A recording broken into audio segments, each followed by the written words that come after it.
My name's Claire Grant and I am the project manager at Dig-In. My name's Bob Grant and my role at Dig-In is to run the workshop. My name is Luke Mulvaney and I'm a service user at the minute. I have been a member of staff. I wasn't in a very good place, I was drifting through life. I didn't realise what was wrong with me. I was in a very sort of dark, isolated mindset and existence.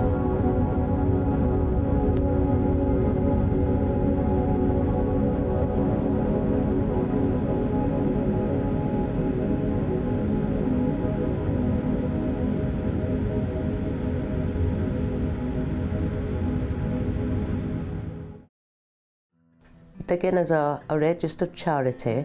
We provide peer support and therapeutic activities. We have a walled garden and a vegetable garden. We also provide a range of woodworking activities from our workshop. We have social spaces where people can just come and spend some time here. Dig-In is open to anybody that has served in the armed forces or is still serving in the armed forces, including reservists. And in 2018 we also opened up to current and former members of the emergency services, and we also sometimes hold events and courses and workshops for family members as well. Dig-In was founded by a lady called Donna Rowe Green. She is a horticultural therapist and her husband's an army veteran, and she set the project up as a simple gardening project for military veterans. I first found out about Dig-In in 2014 when my husband was referred here after a breakdown and a PTSD diagnosis. When I was in the army, I joined in 1983 and I served 15 years. I served in Germany, the Netherlands, Falklands, which was nice and warm, not. I went to the first Gulf War in Kuwait, and I served in Bosnia during the Bosnia War. About 12 years ago, I had a mental breakdown. I was admitted to hospital. I wasn't in a very good place, I was drifting through life. I didn't realise what was wrong with me. And then I got the diagnosis, and it put perspective to how I've been. It has a massive effect on life at home, not as much as it did when he was first diagnosed, because you learn to adapt and to cope with it. A lot of our lives is sort of planned in advance, so if I book a meal in a restaurant, I'll phone the restaurant in advance to check that we can get suitable seats where nobody's sat behind my husband, because that can trigger him. It's a matter of accepting that life has changed. Stop sort of wishing that it will go back to the way it was before, because it isn't going back to the way it was before. If it is possible to have a happy and settled life, as long as you're willing to make those adjustments to suit everybody.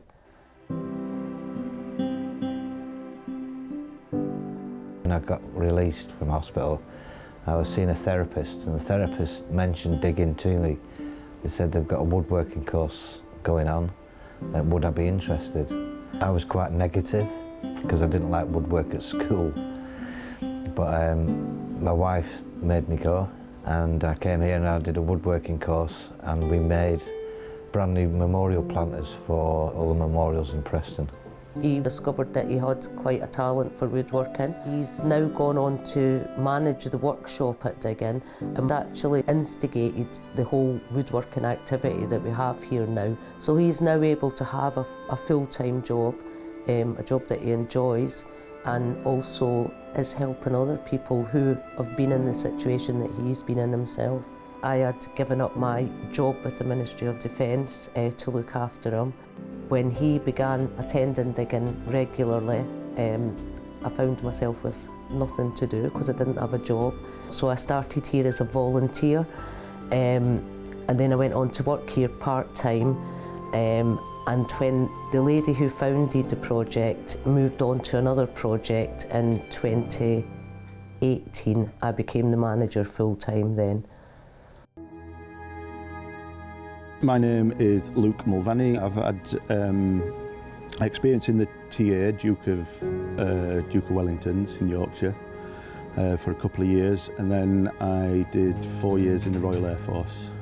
So my time in the Royal Air Force involved refuelling, defueling all kinds of aircraft, taking personnel and kit to places to go off to war zones and bringing personnel back, moving equipment around the country, that sort of thing. So after I left the Royal Air Force, I very quickly got a diagnosis with Hodgkin's lymphoma, which is cancer of your immune system. I've got 3 crushed vertebrae in my neck, and I've had 2 hyperextensions on my right knee. I got diagnosed with ADHD, PTSD from a private life. He was still coming to terms with that diagnosis when he came here. He was lost and he had no direction. All that put together sort of made me feel very dark and moody, to say the least, about myself and about the world, my outlook. I was going to doctors and therapists, and along that part of my recovery journey, the NHS put me in contact with Dig In, and they actually arranged the meet for myself and Bob Grant to meet each other at Dig In. He came in and we took him on. When he first started coming here, he would turn up about 1 o'clock in the afternoon, maybe stay for an hour, and as the sort of weeks and months went on, he started coming earlier and staying longer, to the point that he now attends most days, and he will turn up at the same time as the staff in the morning and stay for most of the day, and he does that most days. From that day onwards, the slow climb back up to being more of a human started, and I'm a million miles away from it now, thanks to Dig In and people at Dig In. Are you still playing board games? She cheats, you know. Oh, right. So a normal day at Dig In always starts off with a brew. The lads come in, staff come in first and open up, and we have a brew and we have a chat, put the world to rights, and then we usually drift over to the workshop. Every day we work on projects that we've been given. So a school might come to us and ask for a sensory garden or a mud kitchen or a playground. So we'll go and visit the school and we'll say yes, and we enjoy doing that. We also do the same things for communities. And I'm 9 times out of 10 jumping on board with projects that Dig In has, building benches in communal parks, private jobs like swings and pergolas in gardens. That gets the guys involved. It's a joy. It's an absolute pleasure to get involved with stuff that's in the community. Because I can drive round in my private time and I'll see stuff that Dig In's done, like planters in the middle of the city centre, benches. And it does slowly start to stoke that sort of proud feelings again. It's really good, really good. Well, most of my time as the manager here is spent fundraising, trying to find funds to keep the place going, to cover our running costs. I also manage the staff team.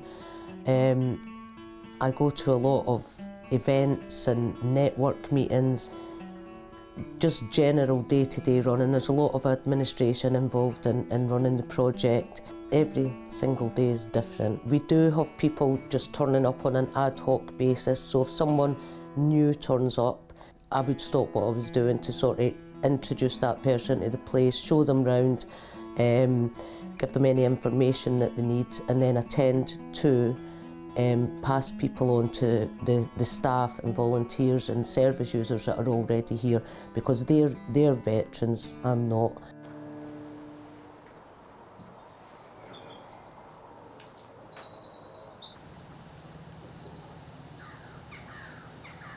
Okay, so here we are at Dig In. This is the Dig In gate where we go through to the garden.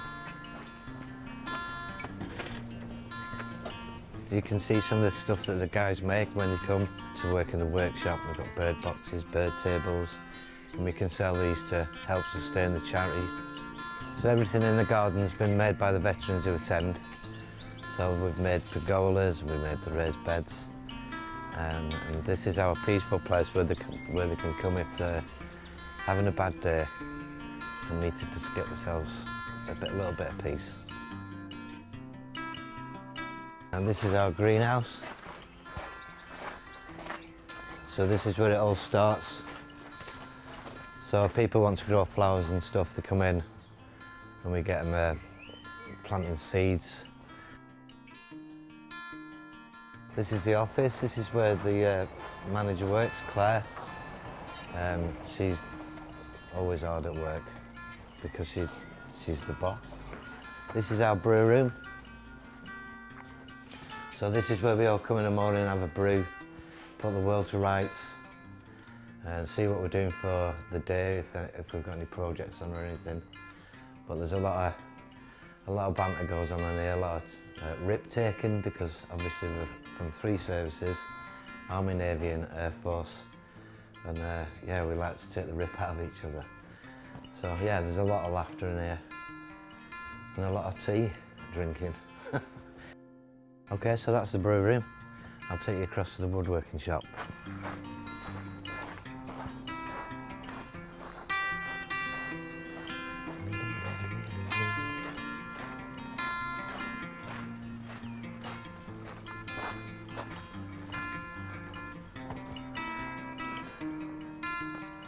This is our workshop. So this is where all the magic happens. So the guys come in, they can make what they want, they can help us with projects. This is a project.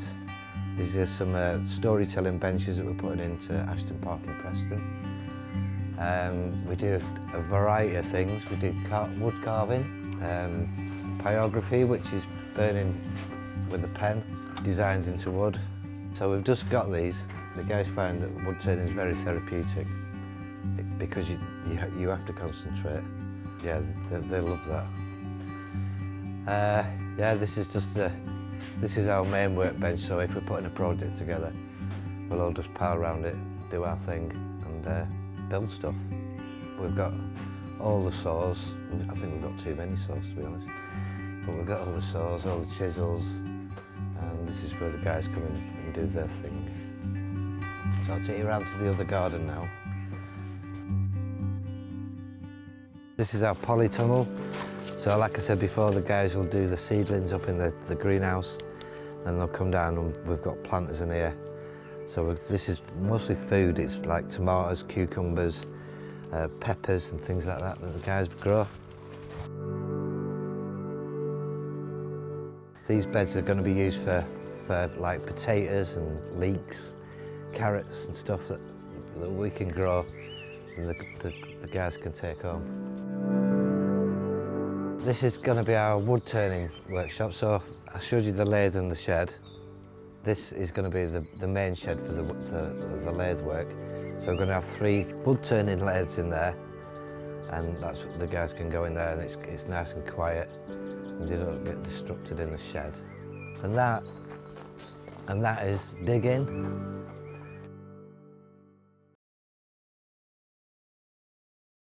We've taken part in a lot of quite exciting projects. We've had displays at Tatton Flower Show, and we do displays at Chorley Flower Show every year.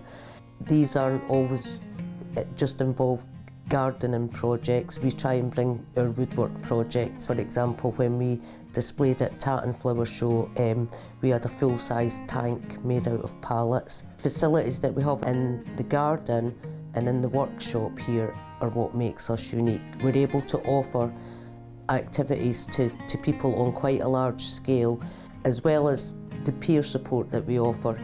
We're able to offer people activities that distract them, that they find therapeutic, build their confidence, give them a sense of self-worth back, and I think that's what makes us unique. There are several other charities and groups out there for veterans, all very worthwhile, all have their place.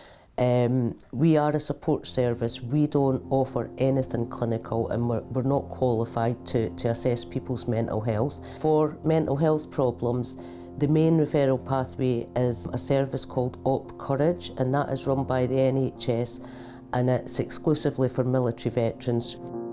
There are times when that may not be their preferred route. They may have already been through that system, or they haven't got what they needed from it. In that case, we have links to several other organisations like the Royal British Legion. So it's really up to the individual which referral pathway they would choose.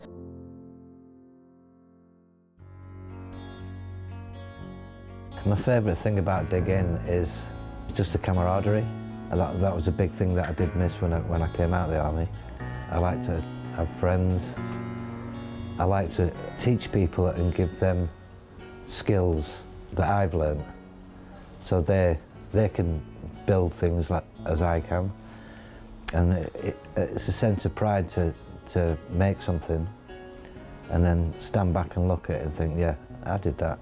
And it's great. It's a big confidence booster. My favourite aspect of Dig In, it's how it makes me feel. It's how it's helped me on my journey. It's not the only thing, but it's a crucial element to my recovery and other people's recovery as well. And it gives me that excuse to leave my bedroom, leave my flat, be part of a community again, and it's worth its weight in gold in my mind, yeah. I do case studies with people and measure the improvements in various aspects of their health and well-being, and it is extremely rewarding when you can go back to someone in 3 months' time after they've come here, or 6 months' time, and they tell you that their lives have improved, their family lives improved, their employment prospects have improved. It is extremely rewarding. Last year, Dig In received an MOD Employers Recognition Silver Award. So that recognises us as an employer who helps anybody in the military community into employment and encourages other people to do that. In 2023, we also became an accredited living wage employer. That's a commitment that we've made to pay our staff at least the real living wage. In the last 2 years, we've had Royal Horticultural Society Outstanding Awards for our garden, and in 2022 I was awarded a Lord Lieutenants of Lancashire's Award for my service to military veterans.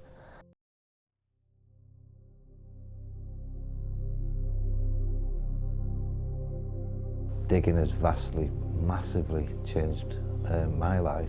12 years ago, like I said, I was in a mental health ward in Blackpool. Here I am now at Dig In, running a workshop. I might not have the family life that I've got now had my husband not came here and benefited from the services that are offered here. So it's thinking about the bigger picture, not just the person that comes here, but that person will have family, friends, employers sometimes. So the effect is massive, and it goes well beyond the person that we're helping here. I know I don't want to speak on behalf of others, but I know for a fact it helps you sort of get to the surface again and start to breathe, and without being too cheesy or cliche, it gives you a bit of a purpose again.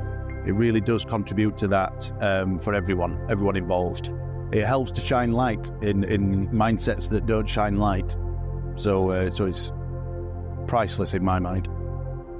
The work we do here in the workshop is very therapeutic. It gives the guys a chance to concentrate on something else. Just forget the worries in a calm, chilled out situation. It's just easy here.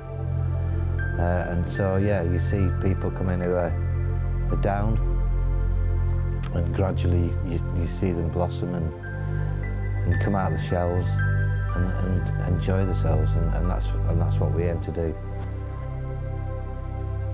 I wouldn't say I'm back to who I was, but how I am now is so much better than where I've been or where I can go. To be honest, I struggle to describe the positive effect that this place has had on me. I cannot stress enough how this place and the people in it and around it have just helped me so much to be more of a human.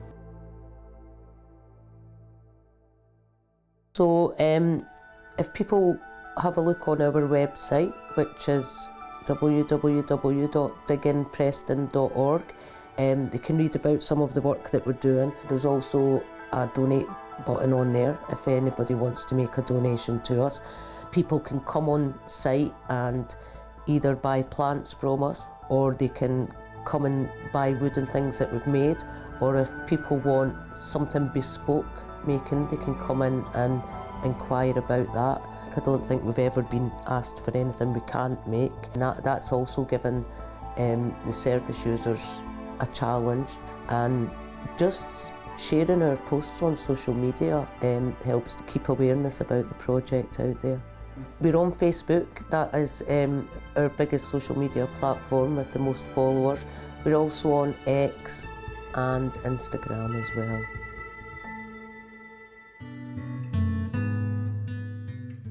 If you know anyone that is serving or has served in either our armed forces or emergency services, and they're in need of anything for any sort of challenge they might be facing, it could be they are struggling with their mental health, or just simply want some like-minded company, then they would be welcome to refer themselves to Dig In, or to find out more about us through any professionals that they might be seeing. You're welcome to come and see what stuff we've got for sale, and people are always welcome to come in, have a visit, have a look around, get a better understanding of what we do here, and you can support us at any local events that we might be attending. Share our posts on social media, keep the word out there about what we're doing.